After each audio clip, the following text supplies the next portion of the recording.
everyone, it's Julianne from the Chesapeake Center. We are thrilled to talk about such an important topic today on our live. We are going to dive into technologies that help with attention and executive functioning disorders for our new normal, which is our at-home learning and at-home work. So this is for all ages. I have two wonderful people that will be sharing the screen with me today. I have Miss Joan Green, who is a tech coach who works with a number of different ages. She's even been working with seniors through this transition in COVID to help them, put all of the stuff on their devices to help them make communication easier. But her main goal is to make everyone's lives easier. So welcome, Joan. Thanks so much for being here today. Thanks so much for having me. Awesome. And Dr. Nadeau, welcome back. Dr. Nadeau is our founder and clinical director at the Chesapeake Center, who has worked with a number of families with ADHD, learning disabilities across the lifespan. So happy to have you with us too to share your knowledge. So thanks again for being with us. Delighted to be here, and I'm just as interested as everyone else is in what Joan Green is going to share with us. It's information we all need, whether or not we're dealing with ADHD. Absolutely. I feel like I'm going to learn a lot today too, so I'm so excited. Again, we're going to be talking about technologies that help with attention and executive functioning. We'll be talking about this new normal and how to create, proper physical and digital spaces to make your lives easier. So diving right in, ADHD is way more than just attention. So we want to talk about specific parts of ADHD and symptoms that these certain technologies can address. So Dr. Nadeau, did you want to kick us off a little bit and tell us about some of those executive functioning issues that those with ADHD? Sure, be happy to. And I think this is so important for people to understand. In fact, I think attention deficit hyperactivity disorder is really a misnomer and misleads people because, of course, being able to pay attention is an important part of what we're dealing with. But the larger part is what we call executive functioning disorders. And attention is one of the executive functions. Being able to control our attention, to direct it appropriately is an executive function, but so are our ability to manage time, to predict time, our ability to manage our belongings and our space, our ability to plan and follow through on our plans. And these are really the core struggles with this thing we call ADHD, whether you have hyperactivity or not. Yes, I think I've learned so much even just being at the Chesapeake Center about, how misunderstood ADHD is and how it's a lot more than just the attention. So I think one thing, Joan, that a lot of us are struggling with is we're always online now. So controlling how much time we're online, controlling how much our children are online. So do you have any specific suggestions for addressing that? I do. So let's start with, I have lots of ideas. First thing I'd like to share is some tips on how we as parents can control children with using their technology.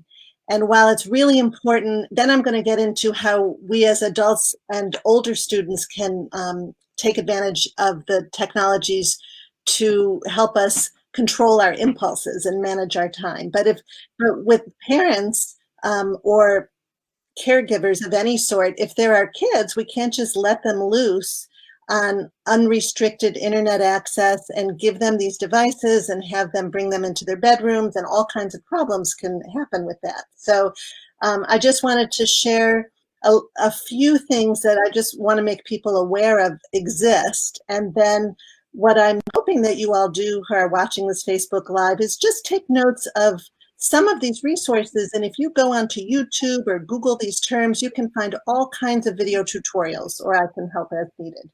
But take advantage of the parent controls that can help us manage the content of what individuals are seeing and make sure that it's developmentally appropriate. We wouldn't give kids a key to a car and just say go, So the first is, if you're using Apple devices, your iPhones, iPods, and iPads, if you're sharing, you can control the younger ones' access with family sharing, and that's free and included on all of these iOS devices.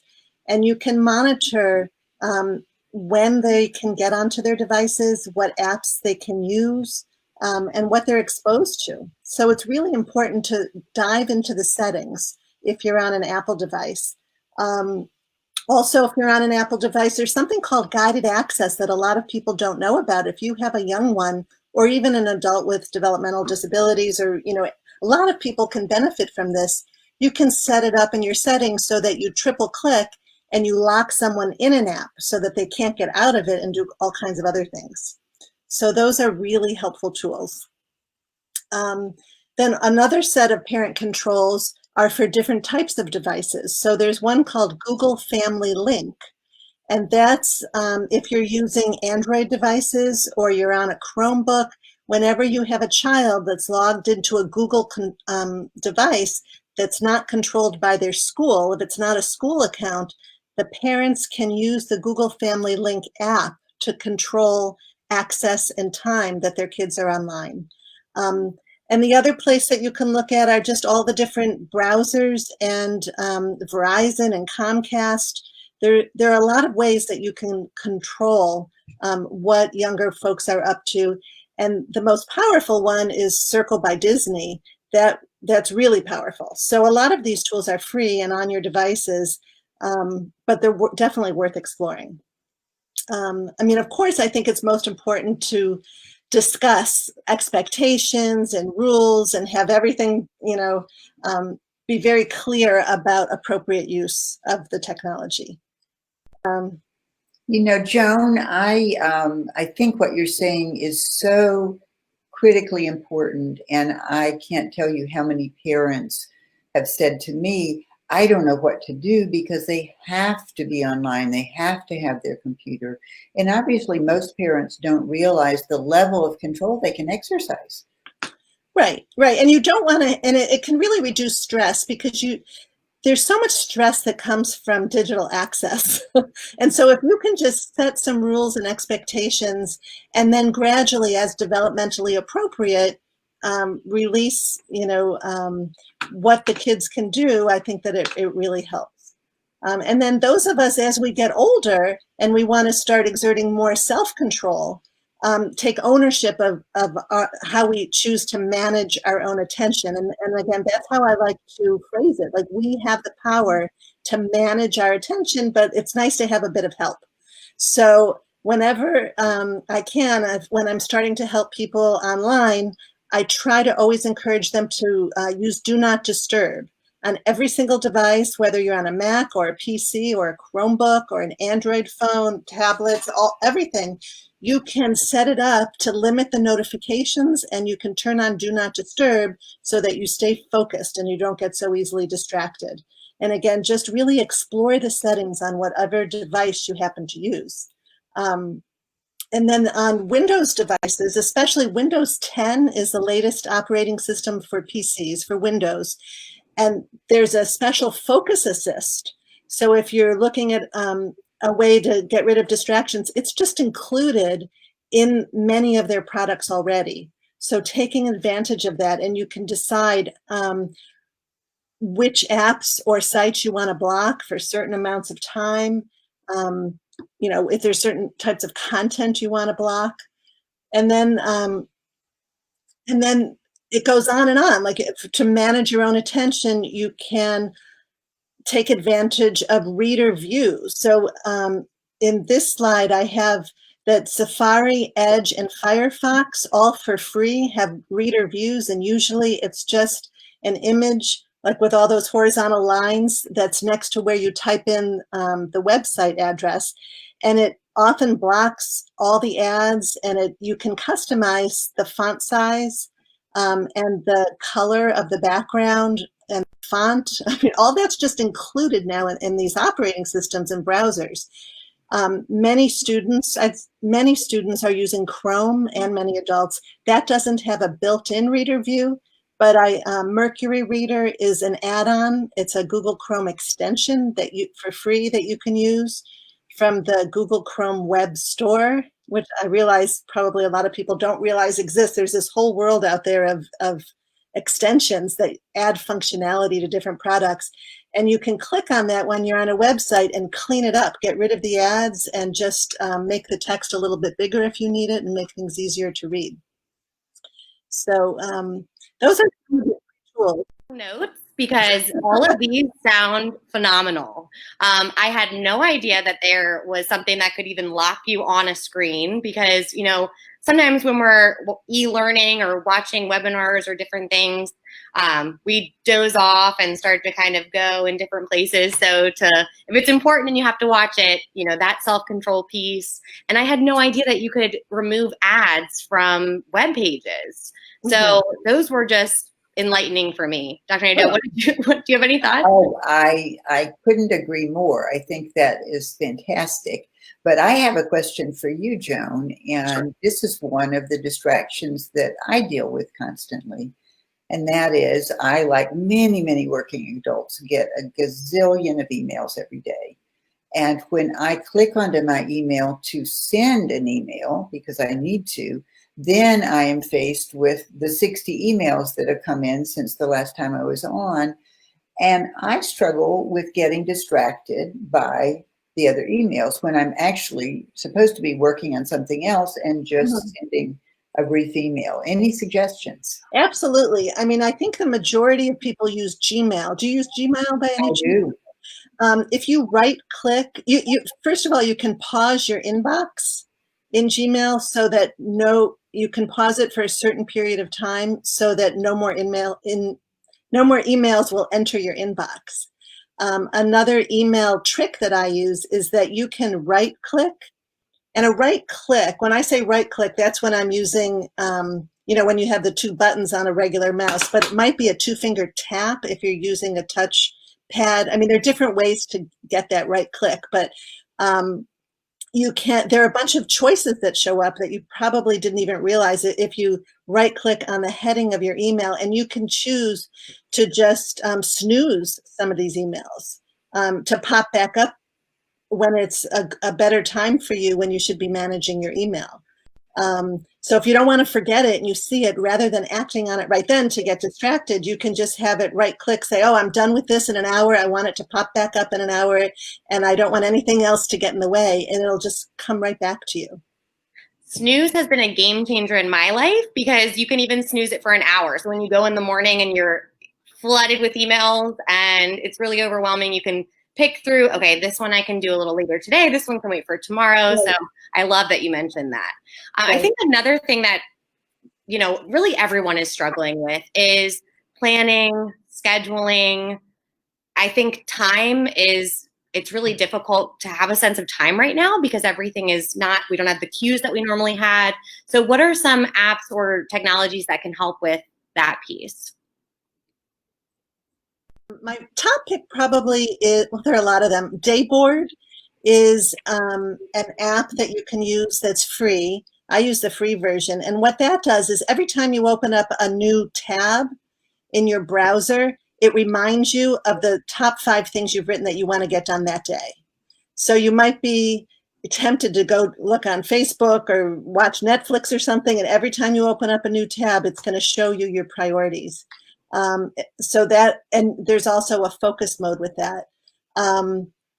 I guess these are a little bit more how to help you stay productive and use your time wisely. But on a slide here, I tried to pick my favorite additional 4 apps to help you stay focused. You know, just you pick which websites you lose, you get lost in the most, and you can choose to limit your own time on those websites. Or lock yourself away from things.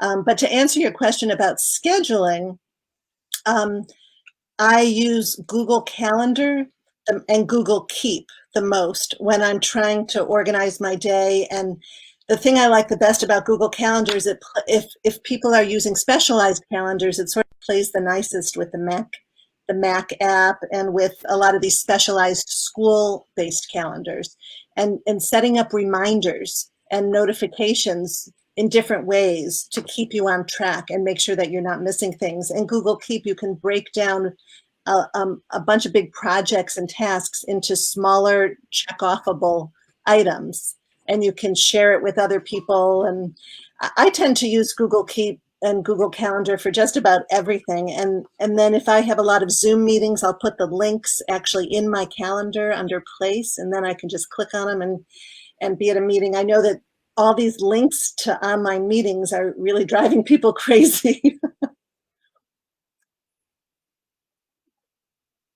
Google also now will automatically create a Zoom link, so which is nice, but right. Through the Google Calendar app, and it will include the right link.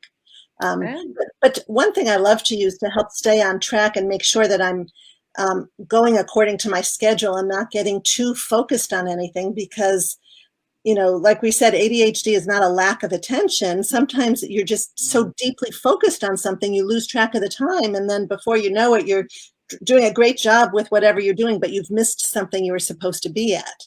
So sometimes those visual reminders, those emails and notifications aren't enough. And what I tend to use is, I forgot to silence it, but my Alexa device, I use those all the time when I'm cooking or when I have a meeting coming up, and I'll say, you know, Alexa, remind me to leave in 20 minutes, or set the study timer for 45 minutes, and I'll sit and I'll study until it says that I'm done, you know, so that you can't miss it. And you can set these reminders and timers to go off on multiple devices that you might have around the house. And I think that's a great idea, Joan, because what I find, and I think a lot of people with ADHD find, is that they can be very productive and go into hyperfocus, but the danger is in hyperfocus losing track of time. Right. And so if you have that friendly voice just pulling you back out, it's time to move on to the next thing. And you can even have Alexa tell you what the next thing is. And I know that movement is really important, and we need to take breaks, you know, taking breaks and getting up in different positions and things, and getting outdoors and going for walks. That's all so critical. But especially with kids, it's hard to transition and come back in. And so there are timers that help with transition, and they're visually based, and they're sort of gentle. You know, there are a lot of people that have, they don't like the alarm going off or things. So I love this site. OnlineStopwatch.com is free, and you can just go to that site and you can customize a visual timer. So you can put it on the monitor and put it to take up the entire screen, and you can see the sweep of time, or, you know, the hourglass. You know, for the young ones, that's so helpful, so that they know how much time they have to do a certain thing. And all of our devices have built-in timers and notification systems. I think most people know about that. There's also the Reminders app on Apple devices. A lot of students use this one, so that you can take advantage of Siri and just say, you know, Siri, remind me to walk the dog when I get home, or whatever. And it can be, one really cool thing about the Reminders app is it can keep you on task, because you can build in a GPS based reminder. So when you get to a certain location, it will pop up with the reminder when you get to a certain doctor's office, let's say, that you didn't know when you're going to see the doctor, but when you got to that doctor, you wanted it to remind you of things. These GPS reminders are so cool. I think. Wow. Yes, I love that. I think also for me, you know, and anyone who hyperfocuses, you're in one thing. So the sound reminder is such a benefit. Mm-hmm. But then when you're talking about children, it's so true to have some visual piece. So I think those were just some great examples. And all of this it's just important. It should be person-centered. Everybody's different, and people respond to different features. And so the point of our discussion today is just to really learn a little bit about what's possible, and hopefully there'll be one or two little tips or tricks that everybody can take away. And sometimes just this little bit of information can make all the difference and help reduce stress, which I think we can all benefit from. And I couldn't agree more, Joan. And I think you're giving us all kinds of wonderful tips that nobody can possibly implement simultaneously. And that, one of the things that I would advise people to do in listening to all of your wonderful information is just really pick one or two to try, but keep in their notes, these are some other wonderful tools to try over the course of the next week or month. And, one of the things that I really try to talk to people about is to sort of be conscious of trying to create a brain-friendly environment. That's a big general umbrella term, a brain-friendly environment, whether you're in online learning or online work, because there's something inherently brain unfriendly about sitting in front of a computer. I feel so sorry for kids that are in front of a screen for 5 or 6 hours, almost at a stretch with just little breaks. And so we need to do everything we can to counteract that, including, what I find is everybody's trying so hard. None of us really know what we're doing. The schools have never been in this situation. Employers have never been in this situation. We're all learning as we go. And I am really actively interacting with schools and making suggestions for online accommodations for kids, that kids with ADHD, and as far as that goes, adults and all of us, I think need more breaks and more frequent breaks than the schools are prone to give them. I've come across schools that give kids 2 10-minute breaks in the course of the whole morning. And what I tell parents is, let's take advantage of the fact that you and your child are at home so that they can get up, they can move about, they can get a drink of water, they can go to the bathroom without it being such a big issue as it is when you're sitting in a school classroom. And you can change locations. When I'm working with people, they're often not sitting up at their desk, and you can have multiple cameras connected to an account. You can use your, phone as an additional Zoom camera and participate away from your computer if you're not required to actually do something on your computer and type. You don't always have to be sitting at the desk upright looking. It might be that changing locations is helpful for some people. And one of the things that I have found really helps me and that I advise to other people is I have set up what I call my outdoor office. And I will take my laptop outside, sit there, and I'm in a Zoom session or I'm working or writing, because there's a lot of research that shows that our ADHD symptoms decline when we're exposed to nature. And I certainly find that I'm a lot calmer and more focused when I can get outside for at least part of my workday.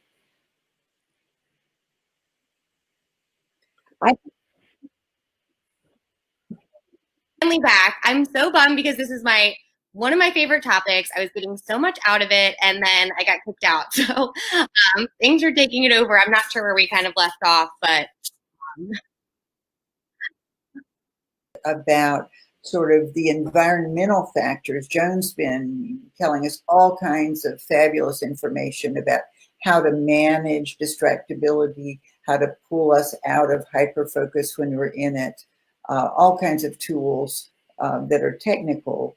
And the thing that I wanted to talk about in conjunction with that is what we know about what helps our brains to function better. For example, there has been research done by big corporations that people are more productive working on a smooth, uncluttered surface. That literally our brains are distracted away from work if there are lots of other objects around. And so in preparation for this presentation, for example, I moved things away outside of my visual field. Even though I don't need them, they're not bothering me, but I feel calmer and more focused on what we're talking about because I have literally cleared the decks. It's an interesting phenomenon, and I'll be interested to see if this is true for other people. But after lots of jokes about, oh, what's so great about COVID is we can sit here in our yoga pants, our gym shorts, we don't have to get dressed up for the office, I'm finding that I've decided to go back to dressing for work. And the reason I'm doing that is it's another cue. I'm at my desk, I'm in my work outfit, I am focusing on what I'm doing. It's just another visual cue. And I talked to a middle schooler who was saying, I have so much trouble working at home because in my mind, home is a cue that I'm here to relax. I'm not here to work. And so I've been working with her, number one, about getting out of the bedroom, because that's really an invitation to lie down and take a snooze, and create a workspace. And her parents have done a wonderful thing. They've actually found a study carrel, an actual study carrel. They have placed it beside a window so she gets natural light. You know, what I was talking about, that helps our brains function better. And they've created a little curtain that goes across so that when mom or dad are walking across the dining room, she's not distracted by them. What are you up to? She can stay focused. So just creating an environment that is going to give our brain all the cues of what we're here to do. Also, when talking about creating a good environment, I've found that for some people, it makes all the difference to have two monitors to have, you know, and so you can either have multiple screens, or you can, if somebody just has a laptop that they're working on, or another device, they can split the screen. And so, because when you're in a Zoom call, it's really nice to be able to take notes at the same time that you're seeing what's going on in your Zoom call. And so it's just, so here I have an image of having two windows open side by side, and you can do that on all the newest devices. It's just an included feature. If you do that, you can never go back.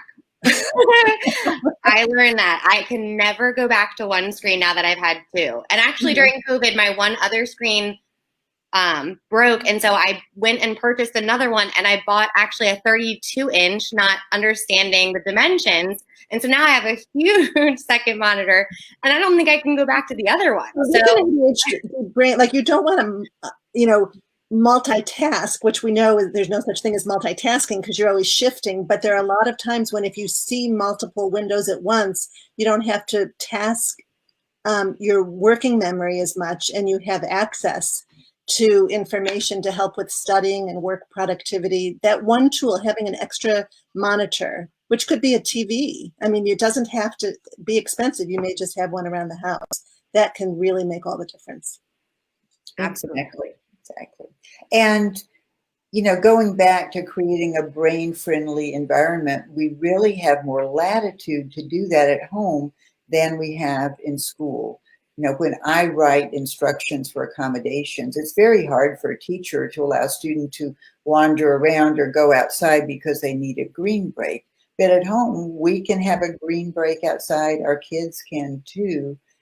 And what I find I try to do and recommend to other people is I intersperse my work time with breaks in which I'm very consciously exposing myself to the outdoors, or standing or walking, all of the things that are going to help our brains and our bodies function better, which is harder to do at work. I remember years ago, I worked with a young woman who had a very computer heavy, she had a job as an economist, and she was never standing up, never leaving her desk. And I had to write an accommodation that she could go down the elevator, speed walk around the block, and come back up once an hour. Well, we've got all the freedom in the world to do that in a much more comfortable way in the time of COVID. And I really think it's helpful to think about the positive aspects of being at home, working or learning.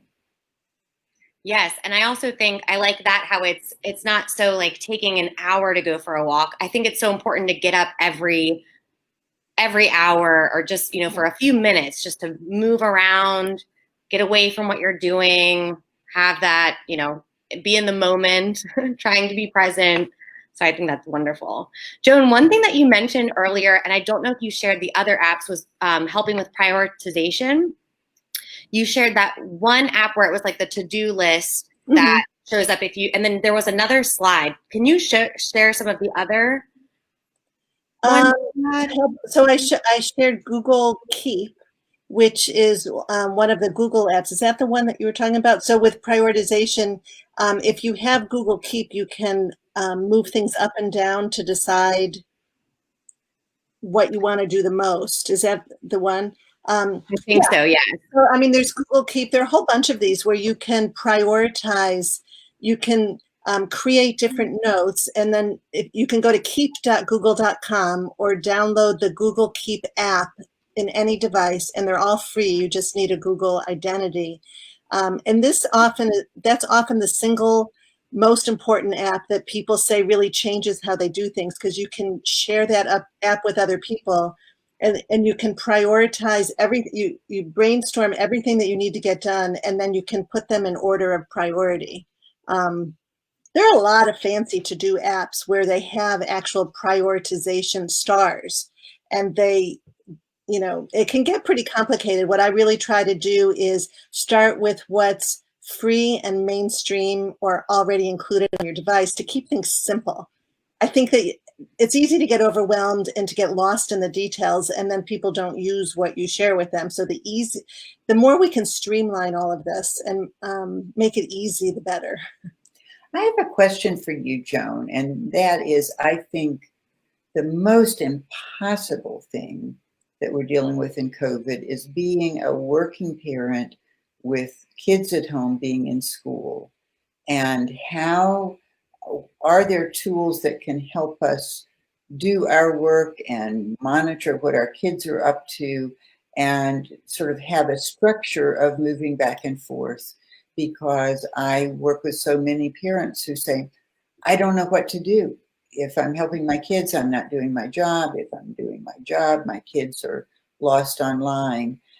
Is there any way that we can help parents have some kind of a structure? I mean, I think maybe just having some kind of family meeting, and there are times when you have to intensely focus on something and not be disturbed, but there may also be plenty of times when you can be disturbed and take a break. And so to know when it's most important to check in with your kids, maybe to make sure that they're getting on and started okay. With that Google Keep, if you share the same note, they can check off things as they do it. And if you share the note, you'll see that they're making progress.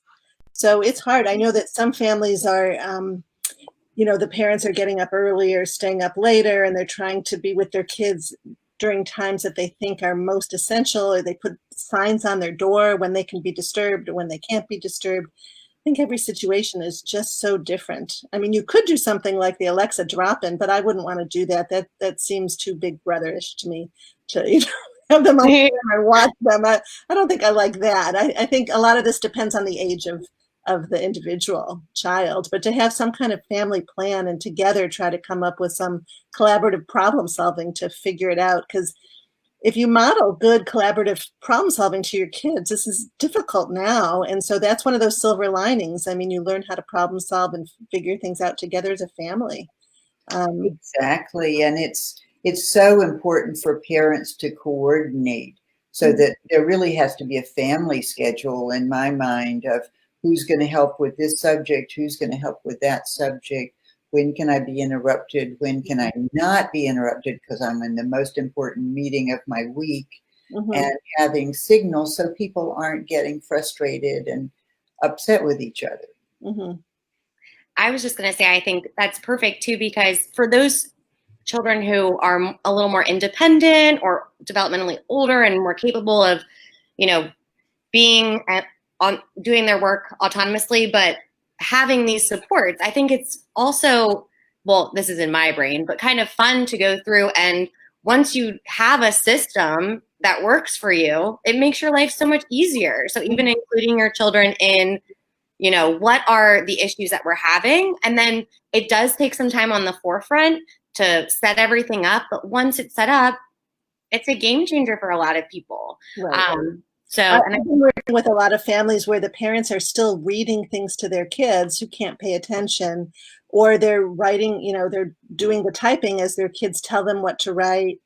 And just by sometimes with one or two visits, learning how to have things read out loud on the computer or speak and have things typed on the computer, really makes the student or the adult with different kinds of challenges be independent, just taking advantage of these built-in features. And then that relieves so much family stress. So there are some quick fixes. There aren't a lot in life, but there are some using technology that can make a big difference. We actually have a comment that I thought was really helpful, or might be helpful for others. So her 9-year-old practices piano and needs to practice upstairs. So she has him call her on FaceTime from his iPad so he can practice while she works, because he benefits from having an adult there. So that's something as well. You can be in the same house and be together virtually. So I think that's a great suggestion. That's wonderful. Absolutely. You know, and the other thing I would like to say to parents that may be watching, listening to this, is there's so much anxiety on the part of parents of what are my kids missing out on socially? What are they missing out on academically? And lots of studies have shown that in one-on-one teaching, kids, and especially kids with ADHD, can often grasp a concept in 10 minutes that a teacher might spend 45 or 50 minutes explaining in class. And it's so much harder for a child with ADHD to attend to all of that. So that's one thing I really try to remind parents is I think they're going to be able to catch up quickly. The other thing about the socializing is, of course, this isn't good for kids or parents or any of us, but the whole process of social skills happens over the course of decades. And the fact that kids are in a more isolated situation for a year is not going to have a lasting negative impact. And I often think that if you think back to 100 or more years ago, children didn't march to a schoolhouse and interact with and play with other children all day. I mean, that's what normal is right now, but we're adjusting to a new normal. And I really want to advise parents that they can relax, that this is something we're all muddling through together. This is something we're trying to put our heads together. I've heard parents come up with just really creative ideas for how to help kids get focused and be in school. I mean, one of my favorites was in a neighborhood not far from me on a cul-de-sac. The moms came up with the idea that they were all going to march to the ends of their driveways so they could see each other in the cul-de-sac. And they were all going to recite the Pledge of Allegiance, say good morning to each other, and then march back up the driveway to the house to start the school day, just to give kids the sense of there's some structure, there's a format. And so I'm not sitting here in my pajamas, you know, eating my Fruit Loops and, you know, paying half attention to the first lecture of the day. Absolutely. Just sort of put some brackets around it for ourselves and for our kids. I think that's great. I know that you mentioned also setting up, you know, your physical space in a way that helps. Joan, I think all of these are great suggestions, but it can feel overwhelming, especially when we have things that are, you know, maybe too many things at once. Or what are your tips for easing into this? And I guess just try to figure out, you know, one or two tips that would help, and making life easy. I mean, I have so many tips. Like if you're using Chrome, if you put bookmarks, if you select that little star next to where you type in the address and put in the links, it's like a shortcut to all the places you have to go. Then you don't have to remember how to access different sites. Just, you know, setting up routines, anything that can reduce stress. If you store things in Google Drive or Microsoft OneDrive or Dropbox, it reduces stress because everything's there. And if you forget it, you can just always get access to it. You know, there are ways for adults or older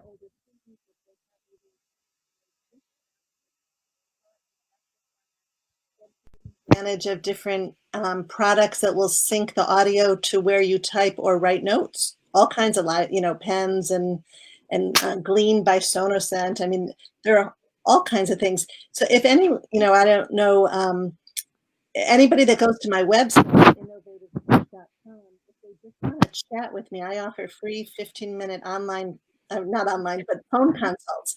So anyone that's stuck or just wants to figure out the next steps, I probably do 4 or 5 of these a day all over the world where people call me. I just chat with them a little bit and give them some suggestions of what to try. That can really help alleviate a lot of stress. And it's my pleasure. I have my website, innovativespeech.com. There's a little thing at the bottom right that says, let's chat. You click on it, and I schedule up to 3 days in advance, and I put in all my free time, and then you just pick a day and a time, and I call you. Or we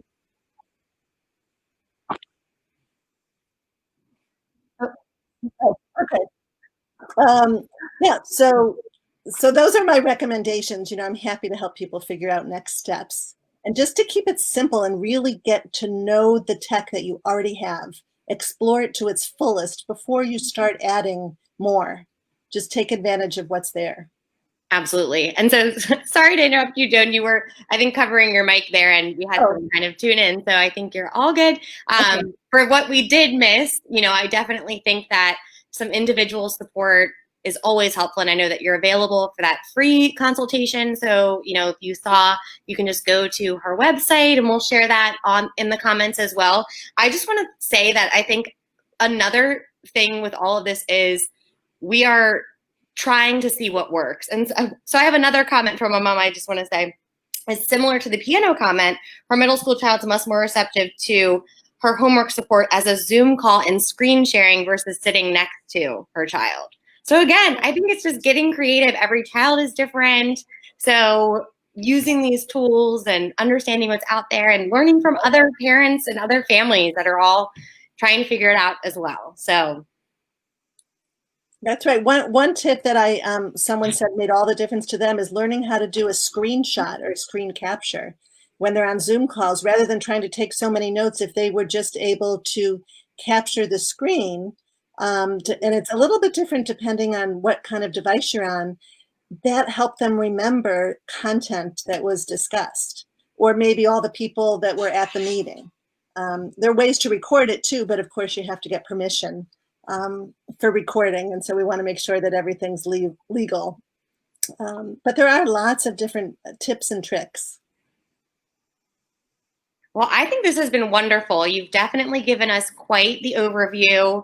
I encourage anyone who is watching now or watching this after the fact to comment on this. We'll be monitoring and continuing to answer questions. And if you weren't able to tune in, again, this is going to be available on our homepage. So even if you're watching now and weren't able to take notes, this will live on our page. So feel free to go back, review the apps.